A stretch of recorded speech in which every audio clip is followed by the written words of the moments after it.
Bueno, podemos empezar. ¿Sí?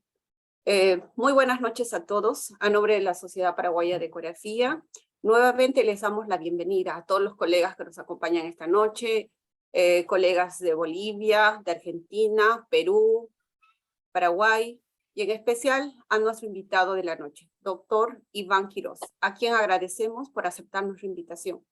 Antes de empezar, nuestros agradecimientos a nuestro auspiciante, a la empresa Licechi Chisac. Y sin más, le cedo la palabra a la doctora Rafaela Estigarribia para que haga la respectiva presentación. Adelante, doctora. Muy buenas noches. Con mucho gusto vamos a presentar a nuestro disertante de esta noche. Él es el doctor Iván Quiroz, médico radiólogo y ecografista, egresado de las universidades Federico Villarreal y San Martín de Porres de la ciudad de Lima, Perú. Es miembro y directivo de la Asociación Peruana de Ultrasonido, es especialista en imágenes musculoesqueléticas, disertante nacional e internacional. Bueno, yo les pido que vayan poniendo sus preguntas si surgen dudas durante la exposición del doctor. Vayan poniendo sus preguntas en el chat como para que él pueda responderlas al final de la conferencia. Bienvenido, doctor. Te cedo la palabra. Muy buenas noches, doctora Rafaela, doctora Elga. Muchas gracias a la Sociedad Paraguaya de Ecografía por esta gentil invitación. Agradezco la presencia de todos los colegas que se han unido al chat. Y para mí es un honor poder tener estos minutos de compartir. Básicamente yo creo un poco de experiencias y un poco de casos y patologías sobre lo que significa el uso del ultrasonido en patología de cadera, ¿no? Sobre todo en adultos, o vale decir en no lactantes, porque vamos a ver también patología de niños y jóvenes. Entonces, vamos a desarrollar la charla. Muy bien. Empezamos la sesión y bueno, creo que a propósito para la ocasión, entonces encontré esta pues magnífica obra de Rubens, las famosas Tres Gracias, que yo creo una de las cualidades que tiene justamente creo que se adapta para nuestra sesión de ahora, porque nos presenta prácticamente las caras en las que vamos nosotros a trabajar.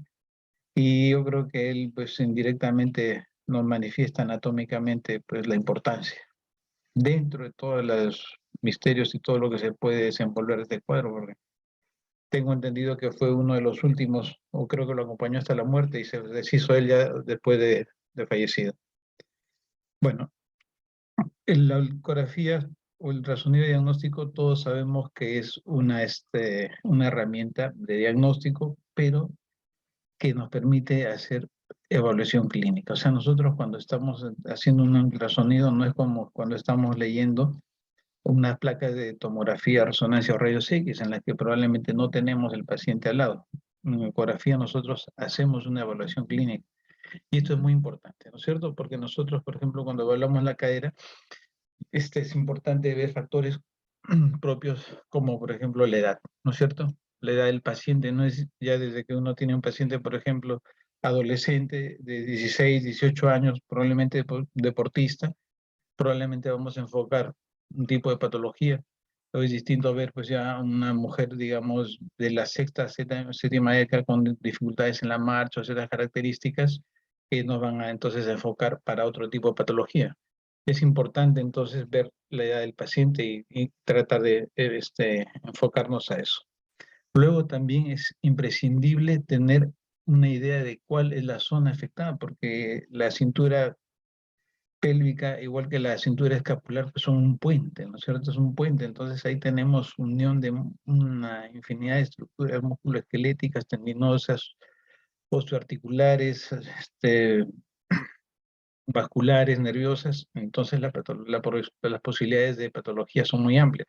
Entonces pedir una ecografía de cadera derecha, pues un poquito como que falta información, ¿no? Y si no nos la dan, nosotros tenemos que tratar de ver cuál es la zona afectada, cuál es la zona que nos interesa. Desde que el paciente ingresa al consultorio o a la sala de ecografía, ya nosotros vemos la marcha, el tipo de marcha ya nos puede orientar. Eso es muy importante para la evaluación de la cadera. Por supuesto, algunos factores previos, la presencia o no de trauma, si es un paciente con sobrepeso o algún deportista que nos pueda indicar un sobreuso, una sobrecarga de trabajo, entonces también. Y también muy fundamental tener una presunción diagnóstica. Que el colega solicitante tiene que tener una presunción diagnóstica y si no la tiene, nosotros tenemos que creárnosla en ese momento para sobre esa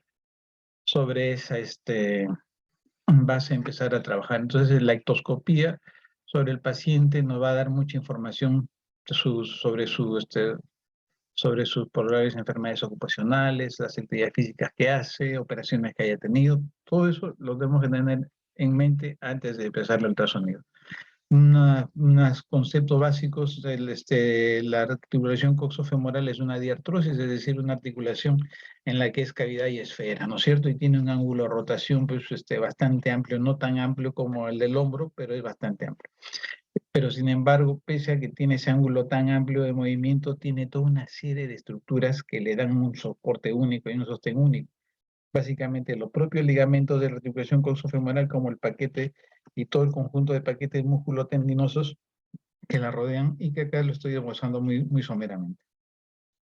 Hay que recordar que también el labrum es simplemente la continuación, o sea, funcionalmente y estructuralmente es la continuación de la cavidad ósea, ¿no? Entonces es importante eso.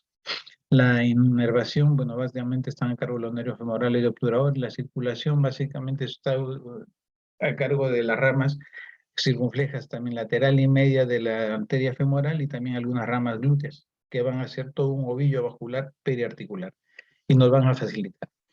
¿Cuáles son los principales usos, indicaciones? ¿Para qué podemos solicitar o podemos pedir, bueno, en todos los casos de coxalgia? Se debería hacer un ultrasonido de cadera cuando hay o sospecho la presencia de fusión, ya sea por un rayos X o alguna sospecha, ¿no? En los antecedentes de infecciones, procesos infecciosos, de todos conocemos, ¿no? La patología transitoria en los jóvenes o en los niños, para descartar alguna tendinopatía o sospecha de bursitis, antecedente de traumas, la presencia de masas, por supuesto también, defectos de pared abdominal, vasos femorales o patologías vasofemorales, la patología o síntomas en la región glútea o subglútea, por supuesto que también va a ser una indicación de ultrasonido de cadera. Entonces, nuevamente, valiéndonos del cuadro de Rubens, vamos entonces a tener presente que de una forma práctica y sencilla se recomienda siempre hacer y dividir el estudio en 3 partes. Y no solamente el estudio en 3 partes, sino saber que cada área va a tener una patología y unas estructuras determinadas que no se me deben pasar. Cuando a mí me piden un ultrasonido de cadera, por supuesto, yo no puedo limitarme a la unión y a la articulación coxofemoral y sus estructuras adyacentes, músculo-tendinosas. Tengo que saber que hay toda una serie de estructuras y posibles patologías conexas, ¿no es cierto? Entonces, por ejemplo, en la cara anterior, ¿qué es lo que nosotros vamos a ver? Vamos a ver, por supuesto, nos vamos a enfocar en la parte articular, en la parte muscular, tendines, pero no debemos olvidar que acá es muy común y podemos tener patología a nivel inguinal, ¿no es cierto? A nivel del triángulo femoral, defectos de pared, la cadena linfática, los vasos femorales, patología intraabdominal, por supuesto que nos van a poder causar sintomatología similar o parecida o dolor que se puede irradiar. hacia la región de lo que nosotros llamamos la cadera, ¿no? Que todos sabemos, los médicos sabemos que en realidad no es la cadera en sí, es una cintura, ¿no es cierto? Entonces, la patología genital, sobre todo en la mujer, bueno, y también en el hombre, porque por ejemplo, mucha patología de las bolsas escrotales puede irradiar o dar dolor hacia la zona de la cadera. Entonces acá tenemos una lista de todas las estructuras que nosotros tenemos que tratar de evaluar y tener en cuenta en la cara anterior de la muñeca, sin que se nos deba pasar casi nada, ¿no es cierto? No es raro el caso probablemente que se hayan tenido lesiones de vulva o de labios que irradian dolor a la zona inguinal, entonces y a veces tenemos que ir ahí. Y igualmente la de patología insercional o de los mismos músculos aductores también a veces se correlata. Ya yéndonos a las imágenes, entonces tenemos, es muy fácil y es de mucha utilidad, como les mencioné, para evaluar las efusiones articulares. Y es importante en el nivel de la efusión articular, ¿por qué? Porque no solamente nos va a decir si hay o no hay, sino nos va a decir el monto o la cantidad de líquido que hay, si distingue o no a la cápsula, si ese líquido es homogéneo, anecogénico, o si ese líquido puede tener algunos cuerpos libres, presencias de estructuras semisólidas. Entonces todo eso nos va a orientar y va a facilitar. Y que muchas veces puede tener el hallazgo correlato con rayos X y no siempre tampoco puede tener. Entonces la presencia de un rayos X normal nos puede dar muchas sorpresas cuando solicitamos la ecografía. Algunos ejemplos, miren, una adenopatía pues bastante llamativa y encendida no se nos debe pasar. Entonces eso es importante. Acá vemos los casos de defectos de pared y las hernias inguinales, que acá estamos viendo dos tipos, una que es reducible y una que ya está encarcelada. Entonces, nosotros como ultrasonografistas o ecografistas, no podemos decir, por ejemplo, que de repente la causa del dolor es esta. Y porque nos pidieron una ecografía de cadera no describir o no encontrar esto y escudarnos en que simplemente la solicitud fue para articulación coxofemoral o cadera. ¿Por qué? Porque el siguiente colega probablemente sí va a encontrar y entonces van a decir, ah, caramba, mire, el doctor Guiró cuando evalúa cadera no encuentra las hernias, pero el colega tal sí encuentra las hernias o ve la patología un poco más allá, entonces es importante, ¿no? Para nuestro quehacer y para el paciente sobre todo no olvidarnos de esos casos. Ya sobre la articulación propiamente dicho, entonces en la cara anterior, una patología, bueno, primero, siempre todos sabemos que la evaluación en ultrasonido, cualquier estudio que hagamos, siempre tenemos que tratar de identificar automáticamente planos y estructuras, ¿no es cierto? Entonces, si los planos y estructuras nos van a estar delimitados generalmente por las fascias, entonces acá tenemos la fascia que divide el plano subcutáneo y el plano muscular, todo lo que es plano muscular también con sus distintas fascias, y finalmente el plano superficial. Entonces acá tenemos la cara anterior, la superficie anterior de la pelvis, la espina ilíaca anterior-inferior, entonces sí, la inserción del recto. Y empezamos ya a esbozar la patología, ¿no es cierto? Entonces probablemente un paciente de tipo deportista o ha sido deportista o que ha tenido algún sobreuso y entonces ha hecho una patología insercional del músculo recto, el tendón directo del recto, y vemos los cambios y la comparación bastante simple a ambos lados. Ese es otra de los grandes beneficios que tenemos nosotros con la ecografía. Siempre podemos comparar con el lado contralateral y a veces los dos están afectados, pero podemos ver cuál está más afectado o no. Y acá vemos entonces ya de forma en dinámica en video la patología. Entonces vemos en el recto anterior, la porción básicamente del tendón directo, vemos parte de la cápsula y el labro, y bueno, la cara anterior del fémur y el espacio prácticamente articular anterior. Vamos a continuar. Igualmente seguimos con casos, por ejemplo, otros casos de patología a nivel de la inserción del recto anterior, que es una patología más frecuente de lo que pensamos, y no es propia solamente de los deportistas, sino de distintos tipos a veces de patología o pacientes con enfermedades ocupacionales. Por ejemplo, yo he visto esto también mucho, por ejemplo, en pacientes que que están de pie mucho tiempo, ¿no? Pacientes que, por ejemplo, como una vez también vi un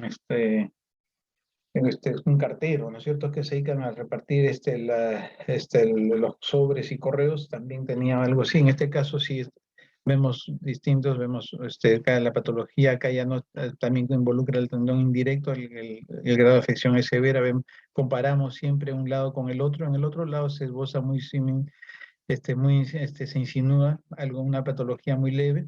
Los dos planos es otra de las reglas del ultrasonido, siempre lo que nosotros vemos tenemos que verlo en dos planos, y por supuesto entonces acá vemos ya el video, ¿no? Este es el caso de esta patología y este grado de enfermedad. Este es un maratonista, un paciente maratonista que ya tenía una lesión crónica y que ya él conocía su enfermedad, simplemente va para su control. Muchas veces puede tener, como no puede tener su correlato radiológico, y esa es la gran ventaja, ¿no? Igual siempre tenemos que saber y ser conscientes de que el estudio de esta unión no, siempre va a tener que ser complementada muchas veces, ya sea con rayos X o con una resonancia. Un examen no siempre nos va a dar la llave para todo.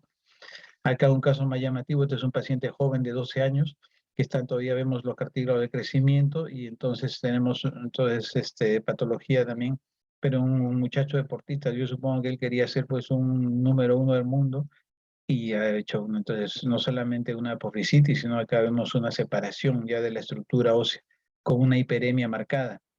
Entonces, que la podemos visualizar ahí en el video, y acá el rayos X sí nos da un poquito de información en la parte ósea, y por supuesto la complementación con una tomografía nos va a indicar y nos va a dar mucho más detalle en la parte ósea, ¿no? Entonces, pero siempre basado en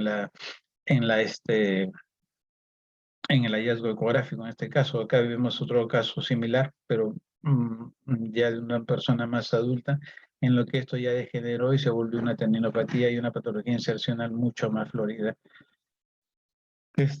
Y ahí vemos en el video de movimiento.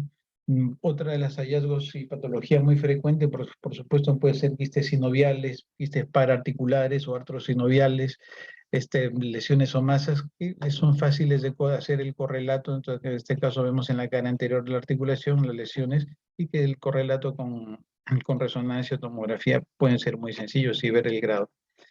Yendo ya un poquito más profundo, entonces vemos siempre los planos, ¿no es cierto? El plano subcutáneo, el plano tendino muscular, la cápsula ligamentaria, el borde anterior de la cabeza femoral, y entonces vemos los dos lados, el derecho y el izquierdo, vemos el borde anterior del techo femoral, y el labrum vemos los cambios a nivel ya del labrum o el rodete, ¿no es cierto? El borde anterior, y vemos ya los cambios degenerativos que pueden tener muchas causas, y generalmente están también asociadas a problemas de los pinzamientos, ¿no? Femoroacetabular. Muchas veces puede ser por deformación de la cabeza o simplemente por un techo prominente. En este caso no vemos un techo prominente, entonces probablemente tengamos un offset o una prominencia. El offset o prominencia, como vamos a ver más adelante, no siempre se puede ver, y si queremos detectarlo hay que hacer algunas maniobras de rotación de la extremidad a flexión para que se nos facilite. Otro caso, un poquito ya también más de mayor, más notorio, de lesión e inflamación a nivel del borde anterior del labrum. Acá vemos ya otro más notorio, en el que ya es más crónico, y vemos no solamente calcitonia de rendimiento, sino prácticamente un foco exostosis, porque en este paciente él se palpaba un bulto. Entonces para adelante se sentía el desautor. Yo tengo un bulto acá adelante de mi cadera, en la porción anterior, y era esa exostosis. Acá vemos lo que les mencionaba. Entonces siempre las maniobras distintas, ya sea de flexión, rotación, flexo-rotación, nos pueden ayudar a ver si es que existe o no ese conflicto, ¿no? O si solamente es una lesión por sobreuso. Acá vemos ya, sí, más bien, vemos que el techo y el borde óseo del techo es un poquito más prominente. Entonces son los dos tipos diferentes de pinzamiento que tenemos, ¿no? El tipo CAM y el tipo pincer. Las lesiones a nivel ligamentario y de la cápsula a veces pueden ser muy sutiles, muy pequeñas, y no se nos deben pasar en un examen apurado. Este es un paciente también, como podemos ver, el cartílago de crecimiento, que no es mayor, es una mujer de 10 años, no era deportista, pero la niña presentaba dolor al ejercicio, ¿no es cierto? Un dolor ya, obviamente ya tenía ecografías anteriores, pero no habíamos sido capaces en los estudios que habían realizado los colegas de ver esta pequeña lesión, ¿no? Entonces, que no se nos deben pasar ese tipo de cositas que a veces son muy sutiles, pero sin embargo tienen clínica importante.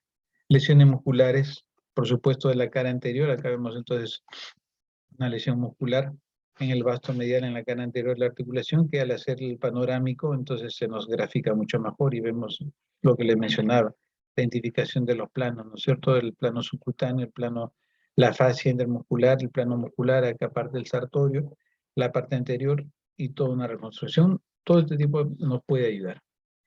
Así como vemos las lesiones musculares, también podemos tener, entonces acá, patología también a nivel del vasto anterior, o sino también del músculo recto anterior, que son fáciles de reconocer. Las lesiones musculares que pueden ser parciales, puede haber hematoma o no. Importante siempre señalar cuánto de la lesión está afectada. Bueno, es muy frecuente, como les dije, la patología y las causas de dolor a nivel coxofemoral en la cara anterior pueden ser muy variadas. Entonces es un paciente igual que presenta un dolor intenso al caminar y también al flexionar la extremidad, el muslo. Y entonces vemos acá los vasos femorales característicos y típicos en el corte transverso y una bursa del psoas bastante distendida, ¿no es cierto?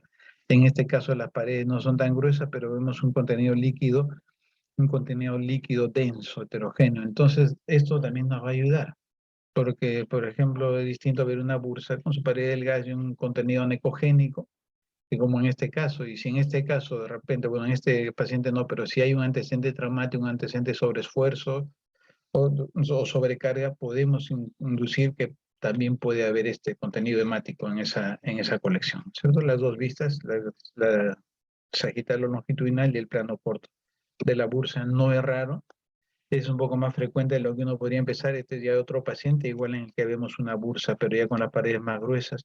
Esta es la vista longitudinal y parte de lo que son los vasos femorales delante. Entonces son hallazgos que no se nos deben pasar. Y bueno, su correlato con resonancia magnética y tomografía, ¿no es cierto?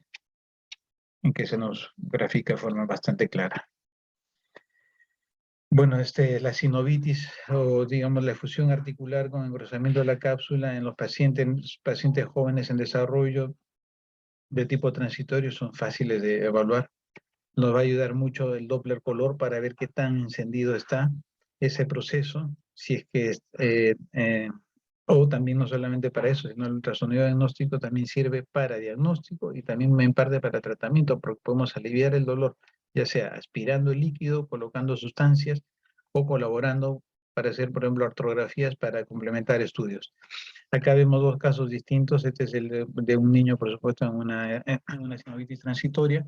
Y este es un caso en el que vemos también una capsulitis y una sinovitis más densa, heterogénea, con presencia de Doppler. Y este es un paciente reumático, ¿no es cierto? Es una coxartrosis y una inflamación coxofemoral secundaria a una coxartrosis. Acá ya vemos otro grado de coxartrosis. En este caso no es artrítico, pero podemos muy claramente describir, ¿no es cierto? La distensión de la cápsula, la efusión, la superficie y la deformación del fémur. El techo acetabular casi no se ve, el espacio está abolido. Entonces son hallazgos muy frecuentes. Estoy tratando y he tratado de recopilar casos que sean, como se dice, emblemáticos para que los colegas que nos están viendo tengan fácil después esta recordación. Entonces acá vemos entonces igualmente una cápsula engrosada con incremento de líquido y por supuesto un incremento de vascularidad. Entonces estamos casi ya estamos un poco lateralizados y por supuesto vemos acá también unas pequeñas, unos elementos ecogénicos irregulares que nos llaman la atención, ¿no es cierto? Y ahí viene parte de lo que le menciono de saber ante qué paciente estamos, ¿no es cierto? Entonces un paciente que está bastante con la cápsula extendida y bastante vascularidad y hiperemia periarticular. Entonces podemos ver ahí un poco mejor, podemos ver lesiones parciales del labrum de distinto índole. A veces simplemente las colecciones son muy sutiles, entonces es importante ver eso, que no se nos vayan a pasar y siempre en los dos planos nos va a ayudar. 4 casos de distintos tipos de inflamación y lesión Acá vemos, este es el caso anterior, entonces la resonancia y vemos la coxartrosis bastante clara. Si bien teóricamente el diagnóstico de coxartrosis no deberíamos hacerlo por ultrasonido, pero nosotros al ver esta variación y estos cambios anatómicos, entonces tranquilamente, si bien no vamos a hacer el diagnóstico de coxartrosis, pero podemos poner tranquilamente hallazgos concordantes con coxartrosis o cambios degenerativos y osteoartrósicos a nivel de, ¿no?, de la unión coxofemoral de tal lado. Creo que este es el video. Entonces, miren el espacio. Por supuesto, nosotros solamente vamos a verlo muy parcialmente, pero se ve claramente reducido y podemos ser descriptivos en nuestro hallazgo.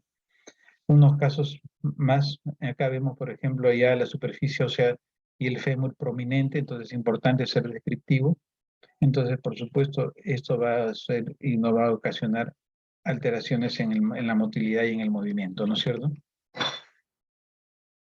Y la gran ventaja del ultrasonido, como les digo, es que nos permite aliviar con un procedimiento coguiado sencillo, vamos a aliviar el dolor del paciente.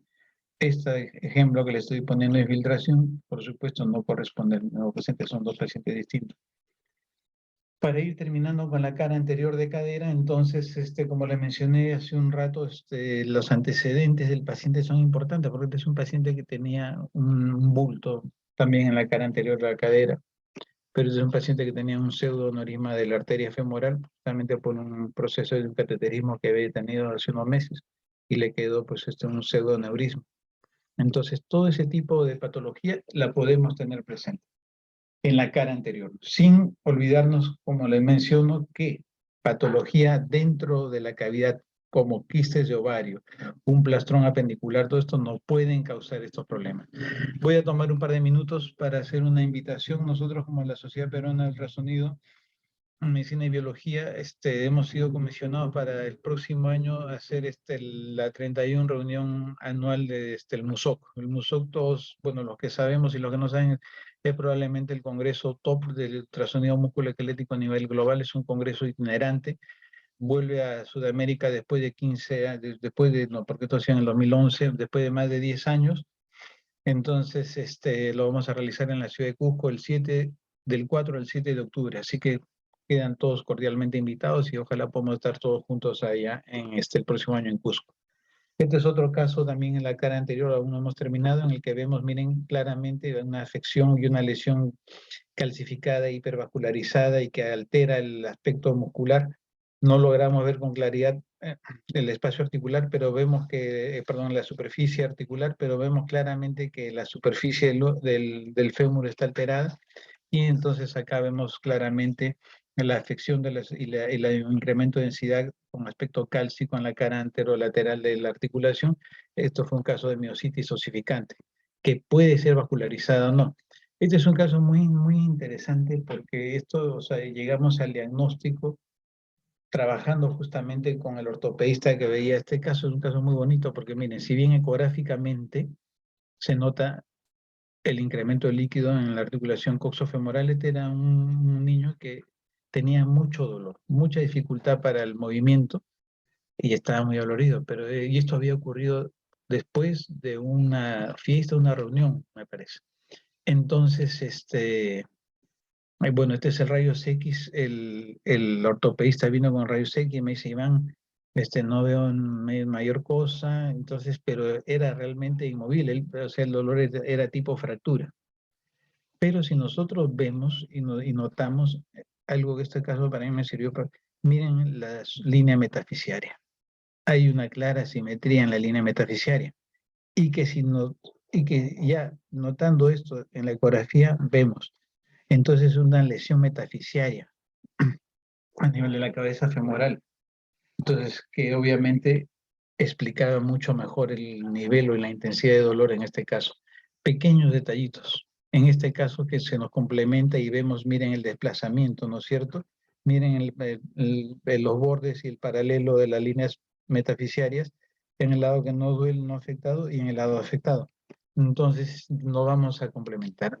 Este no es un caso traumático, sino que simplemente lo pongo, paciente también niño, en el que, por supuesto, presenta problemas en la marcha. Entonces vemos ya los cambios degenerativos, que una enfermedad de Pertes inicial, que, bueno, parcialmente podemos tener una idea con el rayos X que hay un problema efectivamente, pero el ultrasonido es mucho más florido y nos brinda mucho más información, incluso en la dinámica de esta patología.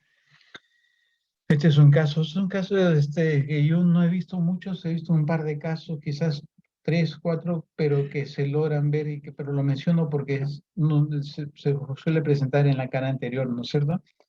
Que es el engrosamiento del nervio femorocutáneo o la famosa meralgia parestésica. Entonces, este caso lo he visto muy bonito, lo tiene muy graficado el profesor Monres en su atlas del ultrasonido musculoesquelético, entonces acá se lo manifiesto, es fácil encontrar el nervio femorocutáneo adyacente a la espina ilíaca anterosuperior y prácticamente el extremo más superior del sartorio. Bueno, como regla yo le diría que normalmente el nervio es bien difícil de ver. El verlo ya generalmente nos hace la patología. Y si es que hay, por supuesto, la clínica. Acá el profesor nos presenta los dos planos, el longitudinal y el transverso, bueno, y el área, todos sabemos más o menos el área de los síntomas y la patología. Este sí es un caso que mío, en el que vemos, como le digo, el nervio está engrosado, tiene un área de 24, este era un nervio que era fácil de ver. Sí, como le digo, eso queda como regla, o sea, normalmente el nervio femorocutáneo en la porción superior es difícil de ver. Tenemos que tener una buena destreza cuando está normal, pero cuando está patológico es al revés, es fácil de ver. En la cara anterior y la cara y la porción medial una rotura, ¿no? Tenemos prácticamente la parte inferior cerca de la sínfisis del pubis y la lesión del aductor, ¿no? Es el aductor medio que es el que generalmente se lesiona más, una lesión muscular amplia con colecciones internas, en la que y acá la comparativa de los dos lados, entonces es fácil de ver, ¿no es cierto? Y fácil ver y darnos cuenta. Acá hay que hacerlo con cuidado porque las maniobras de rotación y flexión pueden ser muy dolorosas. La presencia de masas es muy frecuente, en este caso acá vemos una masa en el plano importante, en el plano muscular, o sea, una masa intramuscular de contorno regular, es algo heterogénea, pero que la famosa colita ratón un poco que nos empieza a orientar de una masa que no es dolorosa, de larga data. Entonces eso le podemos hacer, por supuesto, la elastografía no nos da un valor de corte muy elevado, 32 kilopascales o 31 kilopascales, que está distante. Nosotros tenemos como punto de corte asociado a aspectos o características de malignidad en el modo B de 50 kilopascales. Entonces, una lesión para que nosotros por elastografía propongamos dentro de la línea de la sospecha, deben ser más de 50. En este caso vemos que está 32 distante, y acá vemos la resonancia que nos caracteriza mejor pues esta lesión neural en sus dos planos ya en la secuencia con contraste, ¿no es cierto? Acá esta es una imagen también, bueno, siempre que veo esta imagen me produce un poco de pena porque este es un paciente, esto no es un hígado, pero parece un hígado, ¿no es cierto? Pareciera un ultrasonido de hígado, pero no, esta es una masa grande de tipo sarcomatosa a nivel del iliosoas. Esto que estamos viendo es la cara anterior del hueso ilíaco y vemos cómo la infiltración del tumor afecta a la cortical, una masa muy grande. Por supuesto, le hicimos la biopsia, se confirmó las características carcinomatosas. Este paciente vivió, creo que algo de 2 meses, porque cuando yo llamé al familiar para ver cómo había sido la evolución, ya había fallecido y vemos la tremenda masa, ¿no es cierto? Casi bueno, le mencioné, para terminar con la cara anterior, la patología intraabdominal, un plastrón apendicular, una masa ovárica, hidrosalpinx, cosas así, nos pueden referir. Focos endometriósicos nos pueden referir y tranquilamente dolor coxofemoral, y tenemos que, lamentablemente, lo que queremos hacer ultrasonido es tener la capacidad de explorar esas zonas. Nos vamos para la cara lateral, entonces en la cara lateral igualmente vamos a tener prácticamente estructuras musculotendinosas desde las partes más superficiales. No debemos tampoco dejar ver a veces la parte de la piel y el plano subcutáneo. Podemos tener los fenómenos de pinzamiento, cizallamiento, también las alteraciones a nivel de la bursa. Entonces, y otra cosa muy importante de la cara lateral. Cuando nosotros exploramos la cara lateral es de mucha importancia ver hacia dónde se irradia el dolor, ¿no es cierto? Porque a veces no es tan fácil. Entonces, este dolor se irradia tanto de atrás para adelante, cae en dirección de la fascia lata o solamente se mantiene superior. Esa es información clínica previa importante para que nosotros podamos valorar. Entonces acá vemos algunos casos de bursitis, ¿no? La bursa, contrariamente a lo que a veces uno cuando empezamos a estudiar, no es una bursa, una sola bolsa. La bursa es una bursa compartimentada que discurre entre los distintos tendones glúteos y el músculo tensor. Entonces no siempre la vamos a ver como una sola compartimento. A veces está tabicada, no tabicada, sino segmentada por los mismos tendones. Acá ya no, esto no es una bursitis, vemos la cara externa del trocánter, un poquito irregular, vemos el músculo tensor y una lesión muscular y colección tanto intramuscular como periarticular, ¿no es cierto? Una lesión también de tipo traumático. Podemos hacer el correlato con el video. Como les mencioné, son muy fáciles y de mucho beneficio para el paciente. Bueno, no para este caso rotura, los procedimientos ecoguiados en la región trocantera. En mi hospital probablemente en cadera es lo que más se hace, ¿no es cierto? Las infiltraciones ecoguiadas de la parte musculotendinosa y bursitis trocantérica. Y una de las grandes ventajas que nos permite el ultrasonido, porque en la infiltración de esa zona, con reparo anatómico no es difícil, en realidad no es complicado, pero la gran ventaja que nosotros tenemos con ultrasonido es que podemos llegar al nivel que nos interesa, ¿no es cierto? Y aplicar el medicamento al nivel que nos interesa, y acá estamos viendo entonces los distintos planos en los que estamos aplicando, ya sea superficial, intermedio o en el plano profundo. Ver tampoco es no dañar los tendones más de lo necesario. Acá tenemos un caso, por ejemplo, vemos ya alteración de los planos superficiales, un incremento de la cogenicidad líquido entre las estructuras musculotendíneas y la superficie ósea del trocánter irregular. Pero si nosotros somos un poquito más observadores, vemos acá algo también hiperrefringente y lineal. Entonces ya nosotros tenemos, bueno, por supuesto clínicamente ya nosotros hemos visto que es un paciente que tiene cirugía, ¿no es cierto? Porque vemos la cicatriz, pero ecográficamente tenemos que interpretar un poquito. Entonces este es un paciente que por supuesto tiene un reemplazo, me parece, a un elemento metálico postquirúrgico y una severa inflamación. Tanto, miren, desde los planos de la piel subcutánea y las estructuras musculotendinosas y una colección. Y entonces, efectivamente, este es un paciente que tenía elementos de osteosíntesis y que estaba haciendo un compromiso agudo de tejidos blandos. Acá vemos este es otro caso interesante y bonito, que a veces se nos pasa. Cuando nosotros evaluamos también la articulación coxofemoral, ya que estamos en la cara lateral, o en la cara también anterior y posterior, no debemos de dar una miradita y recorrer la cresta ilíaca, ¿no es cierto? Entonces acá nosotros vemos, miren la superficie y estamos comparando. Entonces miren la superficie ósea irregular con erosiones y no es rara la entesitis y la patología insercional, ya sea de los músculos glúteos, del músculo tensor, a nivel de la cresta ilíaca, respectivamente hacia la cara anterior o cara posterior. Es relativamente frecuente. Y no se nos debe pasar. Acá está la comparativa entre ambos lados. Miren qué claro se ve y el grado de afección. Y esto es muy doloroso. Es muy doloroso. El video que representa, y acá miren, en corte transverso nos permite ver el grado de entesis, ¿no es cierto? Más hacia la cara anterior, probablemente más hacia la parte del hilio psoas. Acá he puesto unos casos del maestro, del doctor Jiménez, de su texto, que es un caso que, por ejemplo, yo no lo he podido graficar. He recibido pacientes, pero yo no lo he podido graficar. Entonces, ¿qué es la famosa cadera en resorte o el conflicto de cabalgamiento o chasquido que suele presentarse y existir, ¿no? Entonces, el paciente que llega y nos dice, doctor, yo cuando hago cierta maniobra, me hace un clic, mire. Y efectivamente, a veces no suena tanto, pero ponemos la mano, ponemos el traductor y efectivamente hay un clic. Hay básicamente dos tipos de cabalgamientos o chasquidos, entonces, que es el anterior y el lateral. En mi caso, yo los que he visto más son el lateral, y el cabalgamiento lateral básicamente ocurre o entre las estructuras musculotendinosas y el trocánter, bien sea porque el trocánter es prominente, hay patología insercional o el tendón está engrosado, o entre los propios tendones también, entre los tendones glúteos, como esto es muy frecuente en pacientes o que caminan mucho, o que hacen mucho deporte. Generalmente son pacientes que tienen digamos, una buena masa muscular y tienen ese conflicto.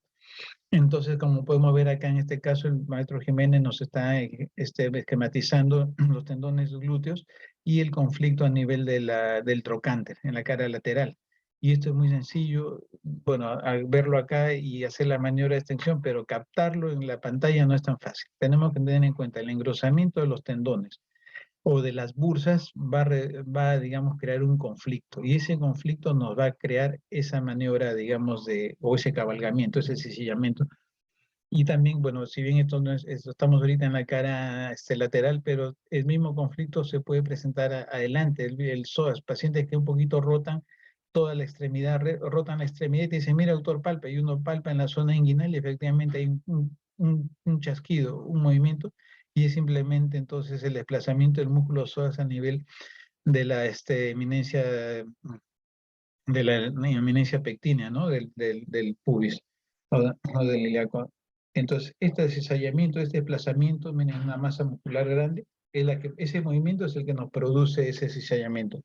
Él tiene su texto, que es, bueno, un excelente texto, tiene una serie de, bueno, aparte de la revisión anatómica y técnica del examen para cadera, una casuística muy bonita, acá yo les he puesto esto, simplemente para que después se animen y lean todos los otros casos que nos presenta el doctor Jiménez. En la cara lateral, entonces también, aparte de la bursa, podemos ver colecciones a veces grandes, como la que estamos presentando.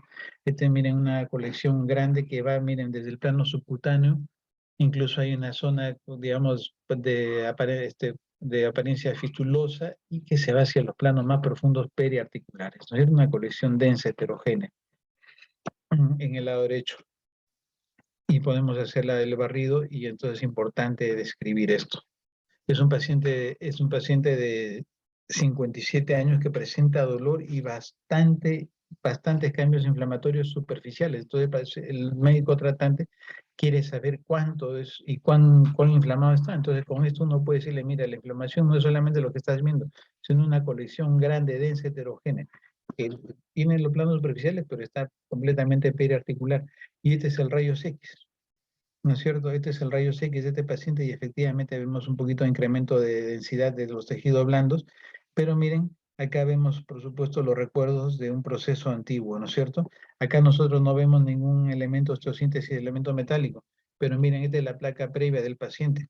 Entonces es un paciente que ha sido bastante trajinado, tanto para la fijación como para el retiro de clavos, y como secuela de esto queda esa patología.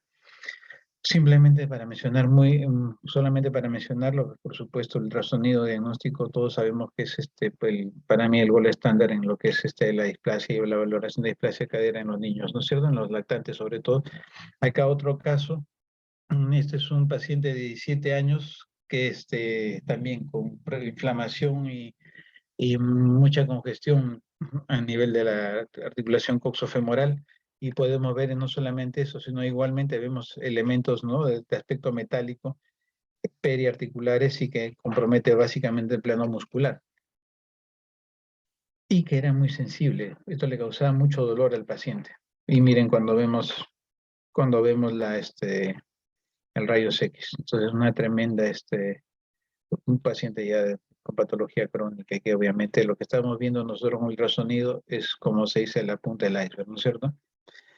En la cara lateral, la patología involucra, por supuesto, a los tendones glúteos, al músculo tensor, pero también el paquete muscular, ¿no es cierto? Entonces acá vemos toda la cresta ilíaca, el tensor de la fascia lata, y en la porción distal, cerca ya de la unión miotendinosa, entonces una lesión grande, amplia, que la podemos ver en los planos, en el plano largo y corto.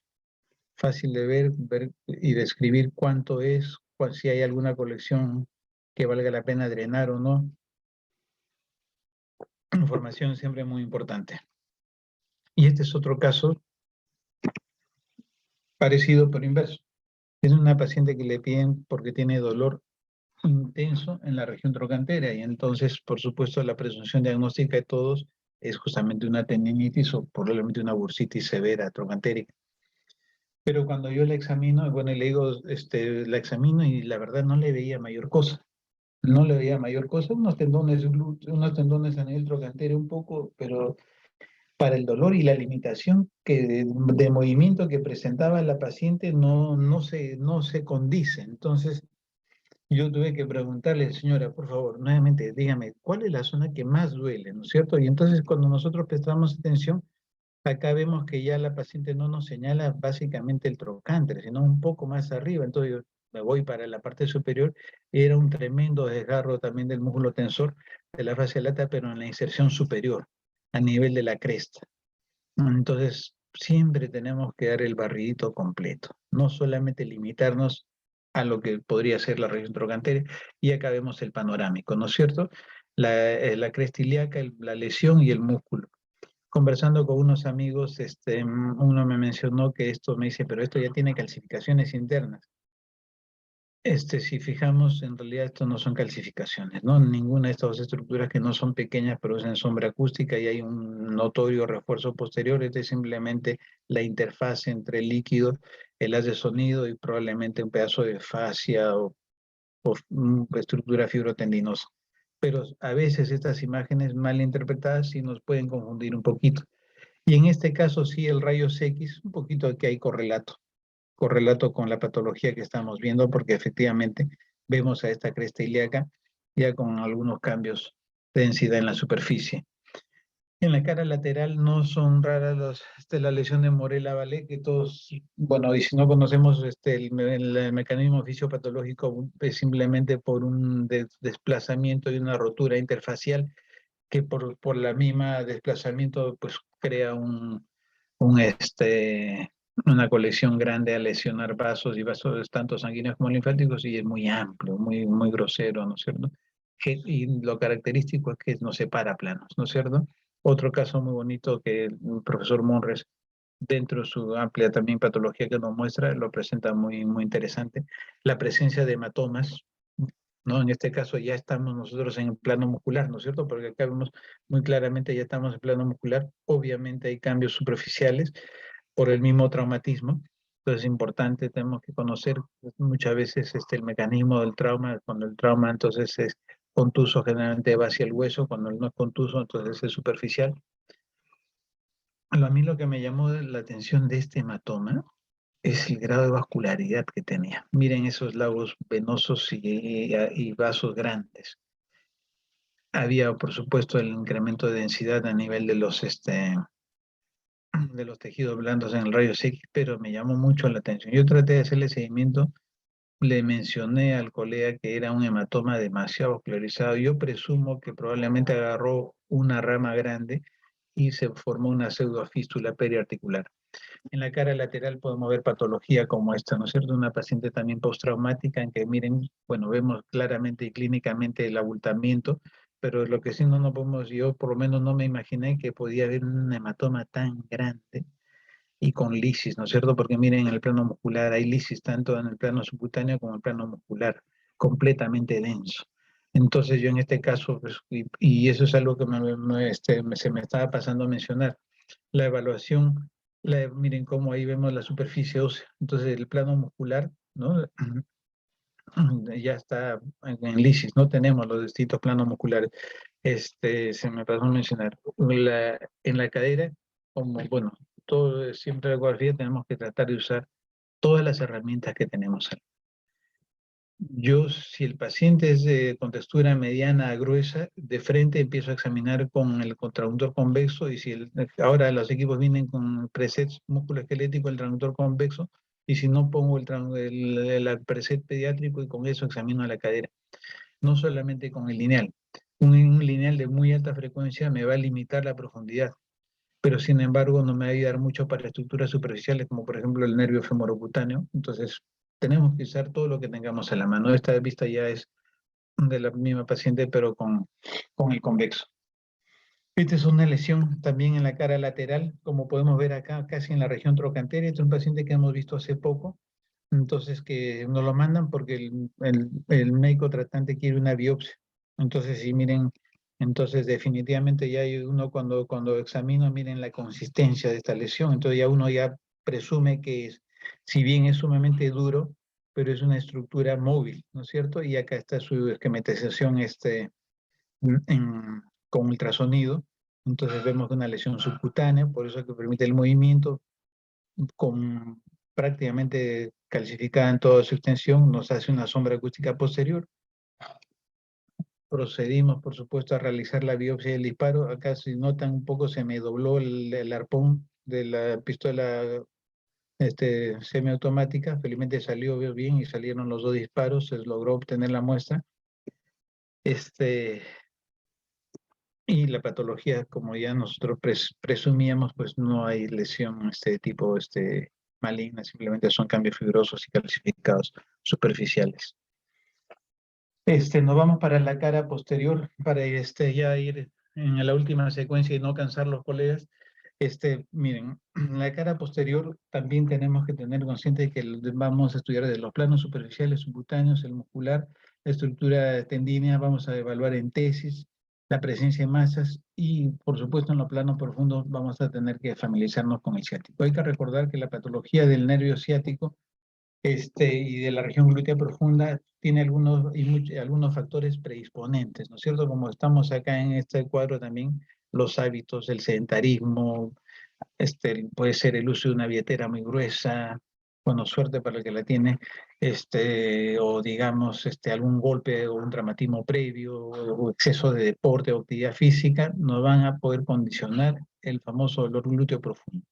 Que si bien como el otro día le escuché decir a mi gran amigo Jorge Hurtado, no todo lo que duele en la región glútea es nervio ciático y tiene toda la razón del mundo, pero lo que sí tenemos que entender que un dolor mal determinado, indefinido en la región glútea profunda, una de las causas más frecuentes es justamente la patología o la neuropatía del nervio ciático, ¿no es cierto? Entonces acá, bueno, el repaso anatómico, vemos entonces, estamos usando el traumator convexo, vemos los planos musculares, la cara posterior del fémur a nivel del trocánter. Hemos llegado con la maniobra que nos enseña el doctor Jiménez haciendo un barrido paralelo desde toda la cresta y todo el fondo de la tabla ilíaca hasta encontrar el agujero obturador, y si no, nosotros no nos movemos y desplazamos mucho, vamos a encontrar claramente el nervio ciático. Y la ventaja es que nos va a permitir tanto ver las apariencias de la porción musculotendinosa del piriforme y el nervio ciático en su origen. Mucha de la patología y sintomatología del nervio ciático efectivamente se origina de conflicto justamente en la emergencia, ¿no es cierto? El conflicto por el aplastamiento entre los músculos y el nervio, pero también el segundo lugar que yo he podido ver es en la zona subtrochanteria.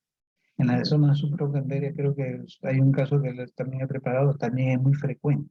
Entonces tenemos que hacer el barrido en todo el tercio superior del nervio ciático del muslo.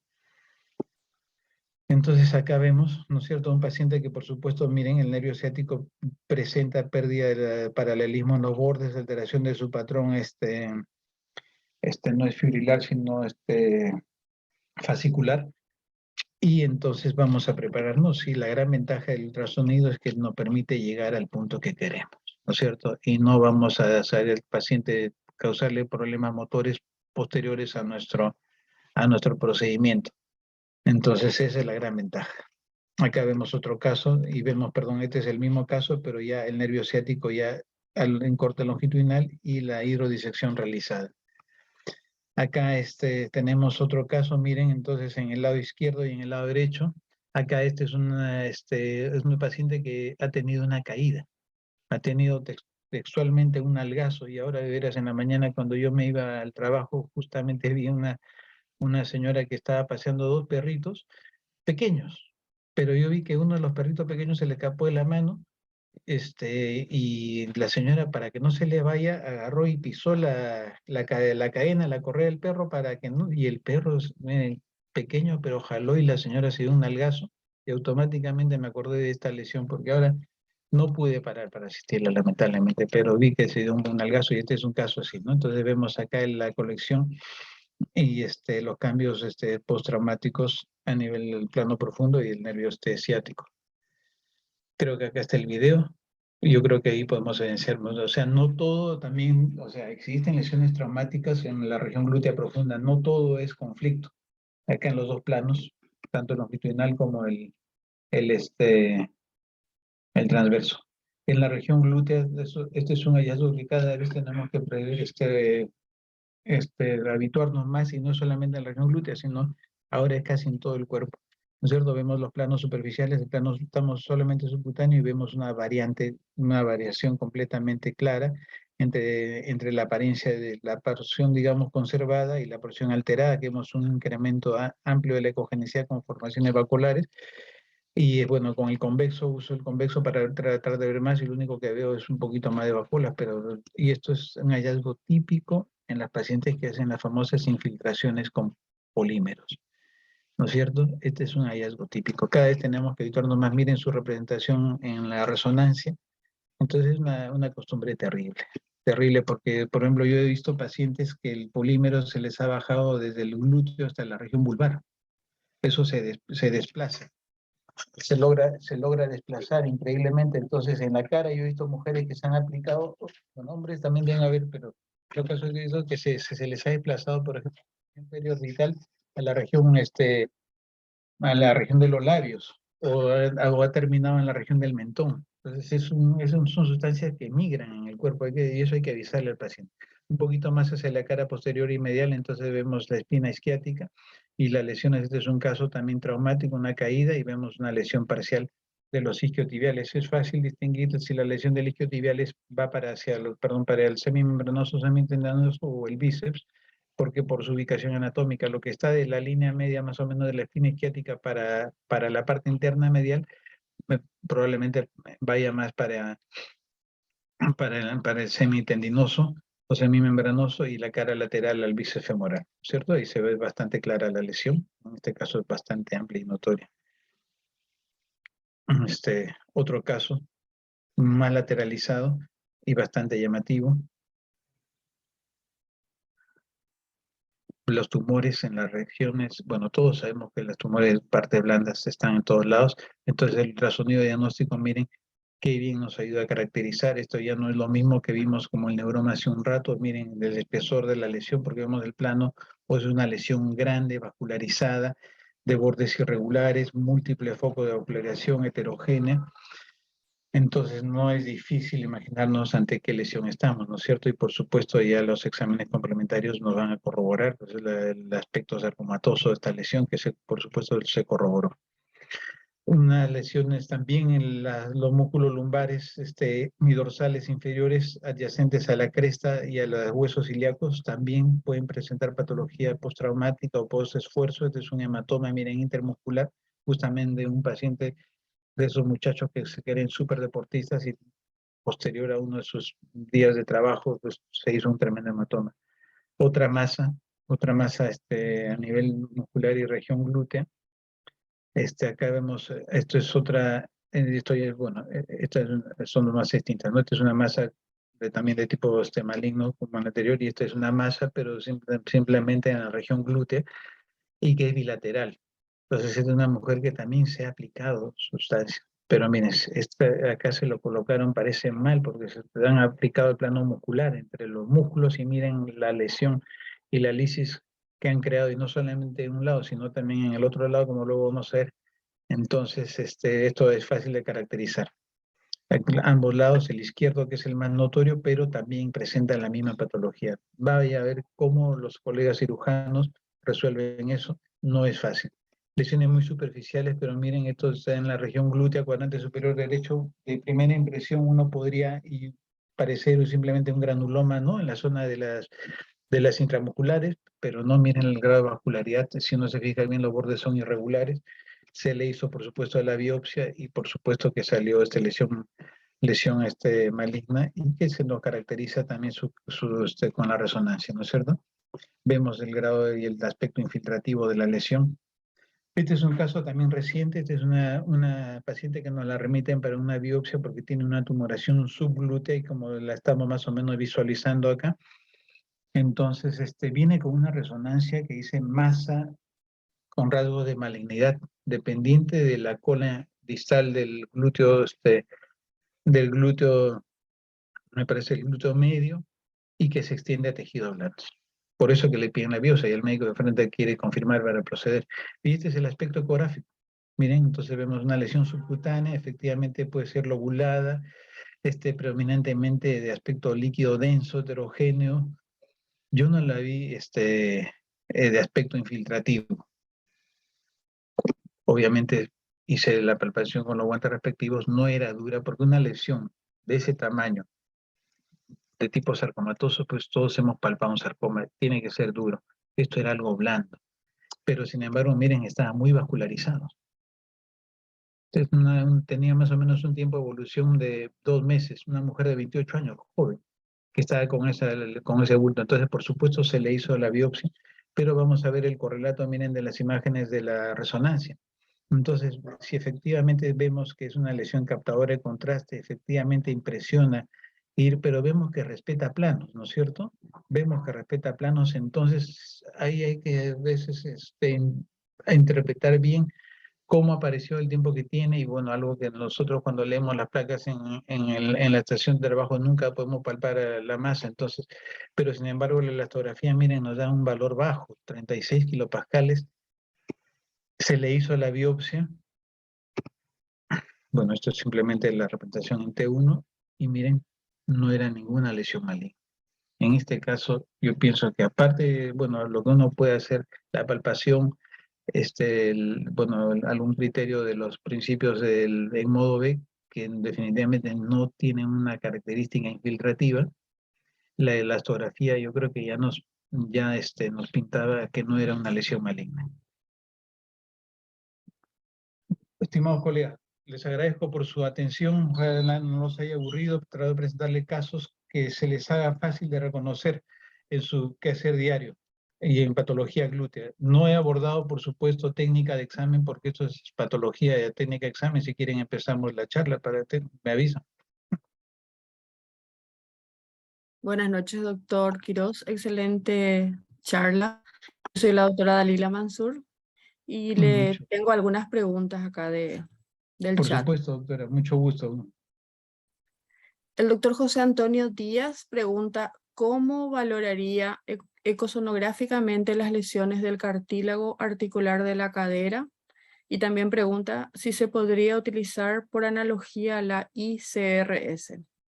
Miren, el cartílago articular de la cabeza femoral, prácticamente yo no la evalúo con ecografía. La superficie ósea sí, ¿me entienden? La superficie de la cabeza femoral, la superficie articular sí, mediante distintas maniobras, como les mencioné, ¿no es cierto? Maniobras de rotación, de flexión y extensión nos exponen más. Pero, por ejemplo, valorar o hacer un diagnóstico de una lesión condral de superficie articular con ecografía, bueno, yo no lo hago, pero no sé si habrá alguna técnica para eso. Las lesiones condrales y superficie articular, la verdad, yo lo dejo un poquito más para otra técnica como la resonancia. Tenemos otra pregunta.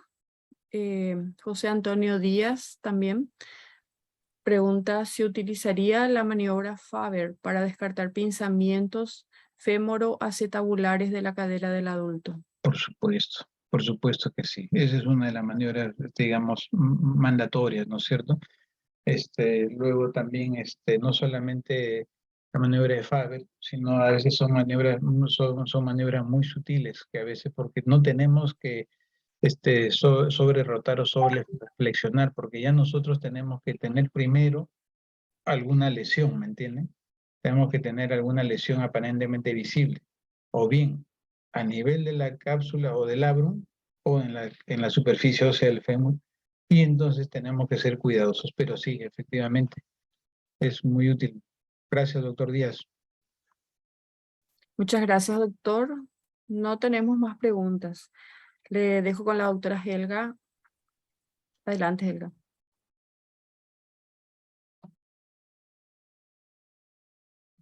Solo me queda agradecerle y felicitarle, doctor Quirós, por su excelente presentación. Muchas gracias por compartir su experiencia con todos nosotros y sé que será de gran utilidad Quiero aprovechar la oportunidad nuevamente para invitarles al tercer Congreso de la Sociedad Paraguaya de Ecografía a realizarse el 18 y 19 de noviembre del presente, y a la vez recordarles que mañana es el último día con costos reducidos. Esperamos contar con la presencia de todos ustedes. Cualquier consulta y también las inscripciones pueden comunicarse con el WhatsApp de la sociedad que están publicados en nuestras redes. Y sin más, damos por finalizada la charla de esta noche, esperando volvernos a ver en nuestra próxima actividad. Muchísimas gracias, doctor. Muchísimas gracias Gracias a ustedes, a doctora. todos. Buenas Éxitos en su noches. congreso. Que le vaya muy Gracias, bien. doctor. Saludos para todos los participantes. Gracias, doctor. Gracias. Buenas noches a todos. Buenas noches.